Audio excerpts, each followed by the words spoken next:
বাজাচ্ছি, যতক্ষণ না তাকে ছাড়ানো হবে প্রত্যেক দিন বাজবে এবং আমাদের কতজনকে পুলিশ আসলে ধরতে পারে আমরা সেটা দেখবো। এই মুহূর্তে পুলিশ দাবি করছে তাকে লোকে হেফাজতে নিয়ে আসা হয়েছে বল এবং এসবের থেকে বাঁচানোর জন্য। এটা হলো পুলিশের স্টেটমেন্ট, আপনারা কি বলবেন? আসলে আমাকে যখন তুলে নিয়ে গিয়েছিল ডিবি পুলিশ 18 সালে একই কথা বলেছিল এবং তাদের ভয় এবং আশঙ্কা এরকম যে আমার হলে থাকার অধিকারটি তারা কেড়ে নিয়ে আমার লোকাল গার্জিয়ানের কাছে আমাকে পাঠিয়ে দিয়েছিল। তো তাদের এইসব মানে ভাওতাবাজির সাথে আমি আসলে অনেক ভালোভাবেই তো আসলে কি বলবো যে আমার অভিজ্ঞতা আছে, এজন্য আমি আসলে বাংলাদেশের পুলিশকে বিশ্বাস করি না। আমাদের শাম্মু যখন মারা গেল, এর আগে তোফাজ্জল যখন মারা গেল, তখন এই পুলিশ কোথায় ছিল?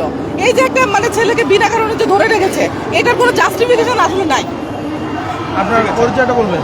আমি শেখ তাসনিম আফরোজ ইমি, আমি ঢাকা বিশ্ববিদ্যালয়ের সমাজবিজ্ঞানের মাস্টার্সের শিক্ষার্থী। আমি শামসুন্নাহার হলে ডিগ্রি ছিলাম।